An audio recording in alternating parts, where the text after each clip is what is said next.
اور کربلا کی ریت پہ رکھ کے ایک لکیر کھینچی. لکیر کھینچ کے غازی نے فیصلہ کر دیا, فرماتے وہاں تم یہاں ہم, لکیر کھنچ گئی. یہ بات یاد رکھنا, وہاں لبادے الگ ہیں, یہاں لبادے الگ. تیرے ارادے الگ ہیں, میرے ارادے الگ. لکیر کھینچ کے بتلا دیا یہ غازی نے, امام زادے الگ ہیں, حرام زادے الگ.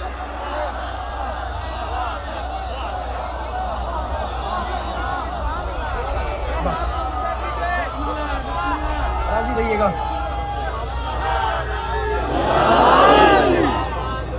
دنیا بس دنیا اس فضیلت کو سمجھ لیتی تو پھر بھائی کو کفن مل جاتا اور بہن کو چادر مل جاتی.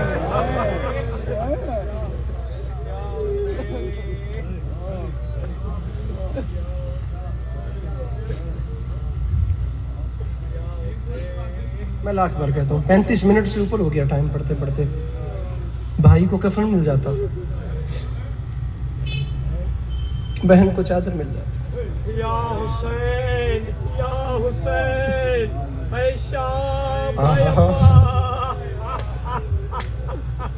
کیا لگتا ہے کہ یہ جو مجلس میں مستورات کا پردہ لگتا ہے,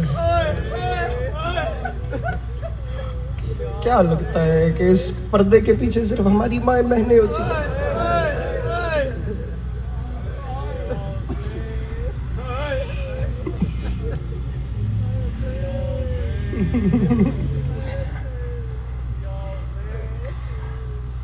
اس پردے کے پیچھے صرف ہماری مائیں بہنیں نہیں ہوتی,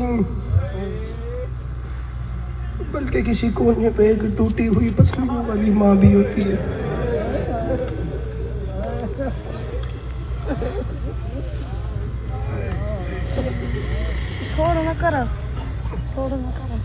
اور اندازہ بھی ہے کہ وہ جو ٹوٹی ہوئی پسلیوں والی بی بی ہے, اس بی بی کو وہ آنکھ کتنی پیاری ہے جو آنکھ اس کے بچوں کے غم میں آنسو بہاتی ہے. واہ واہ واہ واہ واہ واہ واہ, کیا بات ہے, کیا بات ہے میرا بھائی. بڑی سونی ہنج, بڑا خوبصورت آنسو گر رہا ہے. ماں کتنا پیار ہے اسے اپنے بچے کے عزاداروں سے. مجلس میں اہل سنت لوگ بھی بیٹھے ہیں, میں سب کا استقبال کرتا ہوں, لیکن بات 2 منٹ کے لیے صرف ان سے کر رہا ہوں جو ماؤں کی جھولیوں سے مجلس سن رہے ہیں.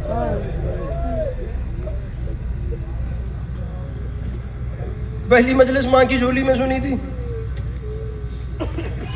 میری ماں دنیا سے چلی گئی, لیکن مجھے باخدا وہ وقت یاد ہے. آپ یقین کیجئے مجھے آج بھی وہ وقت یاد ہے. میری ماں نے گھر میں کالی چادر بچھائی تھی. میری ماں نے گھر میں اپنے بچوں کو بٹھا کے مجلس کی تھی. مجھے آج بھی اچھے سے یاد ہے جناب مسلم ابن عقیل کے جو بچے ہیں طفلان مسلم, ان کی شہادت میں نے اپنی ماں سے سنی تھی. یہ علی تو قوت بازو ہے مصطفیٰ کے.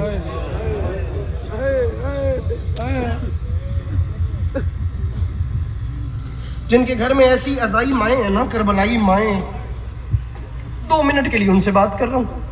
مجھے ایک چھوٹا سا واقعہ پڑھنا, میں جا رہا ہوں. آپ گھڑی پہ 2 سے 3 منٹ کا ٹائم رکھیے.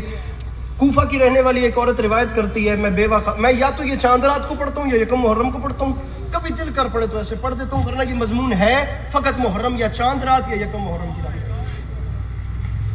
وہ عورت روایت کرتی ہے, کوفہ میں رہنے والی, میں ایک بیوہ عورت تھی, میرے گھر میری جوان بیٹی تھی, شوہر مر گیا تھا.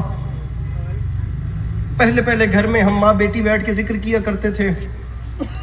پھر اڑوس پڑوس سے مجمع بڑھنا شروع ہوا, اور اب حالات یہ ہو گئے کہ یکم سے 10 محرم الحرام تک ایک مثالی رش ہوتا تھا, اور گھر میں مستورات کی مجالس ہوتی تھیں. یکم سے 10 محرم تک روزانہ رات کے وقت. وہ عورت کہتی ہے میری بیٹی اپنے ہاتھوں سے فرش عزا بچھاتی تھی. میری بیٹی اپنے ہاتھوں سے نیاز پکاتی تھی. میں ضعیفہ کچھ کر نہیں سکتی تھی, میں دروازے پہ بیٹھ کے تقسیم کرتی تھی اور آنے والوں کا شکریہ. کہتی ہے 1 سال ذی الحج کے چاند میں میری بیٹی کی شادی ہو گئی. میں گھر اکیلی رہ گئی. محرم سر پہ آ گیا. کہتی ہے ذوالحج کی آخری تاریخ تھی, شام کا وقت تھا, میں گھر کی چھت پہ چلی گئی. بندہ اس مجمع میں کوئی ایسا نہ ہو جس کے پاس زبان ہو اور وہ ہائے نہ کرے.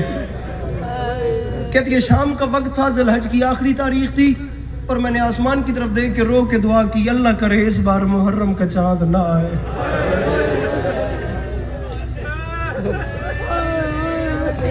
درد محسوس ہوتا ہے نا کربلا والوں کے لیے, تو اس کا اظہار کرو نا میرے بھائیو. کہتی ہے میں آسمان کی طرف دیکھ کے رو بھی رہی تھی, میں دعا بھی کر رہی تھی کہ پہلے میری بیٹی میری مدد کرتی تھی, میں اکیلی ہوں, کون نیاز پکائے گا, کون فرش عزا بچھائے گا, کون انتظامات دیکھے گا, میں ضعیف ہوں, مجھ میں اتنی سکت نہیں باقی رہی, اللہ کرے محرم کا چاند نہ آئے. کہتی ہے روتے روتے آسمان کو دیکھ رہی تھی, یا اچانک آسمان پہ محرم کا چاند نمودار ہوا. بھائی جان, میرے محترم بزرگ, میرے بھائی, میرے بڑے, وہ عورت روایت کرتی ہے میں چاند دیکھ دیکھ کے رو رہی تھی کہ کیا ہوتا اگر اس بار چاند نہ آتا. کہتی ہے روتے روتے شام سے آدھی رات ہو گئی, چاند دیکھتے دیکھتے رو رہی تھی. کہتی ہے آدھی رات کے وقت اچانک میرے کانوں نے سنا دروازے پہ دستک ہوئی. کہتی ہے میں سیڑھیاں اترتے ہوئے سوچ رہی تھی آدھی رات کے وقت میرے دروازے پہ کون آ گیا, بندہ بڑا امیر ہے جو ہائے نہیں کرے گا. کہتی ہے مجھے موت آ جاتی, میں دروازہ کھول کے منظر نہ دیکھتی. آدھی رات کے وقت میں نے جو دروازہ کھولا, سامنے ایک ضعیفہ تھی جس کا ایک ہاتھ پہلو پہ تھا. بڑا امیر ہے وہ بندہ جس نے ہائے نہیں, بڑا امیر ہے وہ بندہ جس کی زبان سے بھی جی جی جی جی جی جی. مولا نوازوں کو قبول فرمائیں, جناب سیدہ قبول فرمائیں ناہوں کو.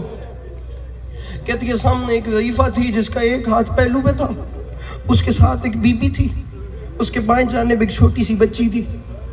میں نے ہاتھ باندھ کے کہا مجالس کل سے شروع ہونی ہے, تمہیں ایک رات پہلے کیوں آ گئی. کہتی ہے مر جاتی, جواب نہ سنتی. چھوٹی دو بیبیاں چپ رہیں, جس کا ہاتھ پہلو پہ تھا اس نے رو کے کہا ہم نے سنا ہے تجھے گھر میں کام کے لیے عورتوں کی ضرورت ہے. واہ واہ واہ واہ واہ واہ, جی جی کرا میں لکھ واری آگا, میں لکھ جی جی بسم اللہ. ہم نے سنا تجھے گھر میں کام کے لیے مستورات کی ضرورت ہے, تو نے گھبرانا نہیں ہے, میں ہوں, میرے ساتھ میری بیٹی ہے, یہ میری 4 سال کی پوتی ہے. میں ضعیفہ کچھ کر نہیں سکتی, میں بس دروازے پہ بیٹھ کے آنے والوں کو سلام کروں گی, میں جانے والوں کا شکریہ ادا کروں گی. لیکن یہ جو میری بڑی بیٹی ہے نا, یہ اپنے ہاتھوں سے نیاز پکائے گی, یہ میری 4 سال کی پوتی اپنے ہاتھوں سے فرش عزا بچھائے گی. تو نے گھبرانا نہیں, ہم آ گئی ہیں. وہ بندہ بڑا امیر ہے جس کی زبان سے بھی تک ہائے نہیں نکلی. کہتی ہے تینوں بیبیاں میرے گھر کے اندر آ گئیں. کہتی ہے مجھے سمجھ نہیں آیا, 1 2 3 4 شب عاشور تک میں نے محسوس کیا اس کی بیٹی روتی بھی رہتی تھی اور رو رو کے نیاز بھی پکاتی رہتی تھی. اس کی 4 سال کی پوتی روتی بھی رہتی تھی اور رو رو کے فرش عزا بچھاتی بھی رہتی تھی. وہ روتی بھی رہتی تھی, وہ آنے والوں کو سلام بھی کیا کرتی تھی, جانے والوں کا شکریہ بھی ادا کیا کرتی تھی. اپنے دامن پھیلاؤ اور وہ دعائیں مانگو جو ابھی تک قبول نہیں ہوئی, لیکن مانگنا تب جب یہاں درد محسوس ہو. کہتی ہے مجلس شب عاشور, مجلس ممبر چھوڑنے والا ہوں, کہتی ہے مجلس شب عاشور ختم ہوئی, میرے گھر میں قیامت کا ماحول. میرے بھائی جھولیاں پھیلا کے بیٹھنا, میرے گھر میں قیامت کا سما تھا. میں چلتی چلتی اس ضعیفہ کے پاس گئی, میں نے ہاتھ باندھ کے کہا بی بی تمہارا احسان اتنا بڑا ہے جو میں کبھی اتار نہیں سکتی, ایک نیکی مجھ پہ اور کرو. وہ نیکی مجھ پہ یہ کرو کہ 9 دن کام کرنے کی اجرت مانگو, مجھ سے پیسے مانگو. 9 دن کی قیمت کتنی بنتی ہے, یا ہر ہاتھ سر پہ آئے یا ہر ہاتھ سینے پہ آئے, مجھ سے 9 دن کی اجرت. میری بی بی مجھے معاف کیجئے گا, مجھ سے پیسے مانگو. بھائی جان وہ عورت کہتی ہے میں مر جاتی یہ سوال نہ کرتی, میں تیری ہائے سننا چاہتا ہوں میرا بھائی, مر جاتی جواب نہ سنتی. میں نے جب کہا نا مجھ سے 9 دن کی اجرت مانگو, ضعیفہ چپ رہی. 4 سال کی بچی آگے بڑھی, جو 9 دن نہیں بولی تھی اس نے سر سے چادر اتاری, اس کے دونوں کانوں سے خون جاری تھا. اس نے جی جی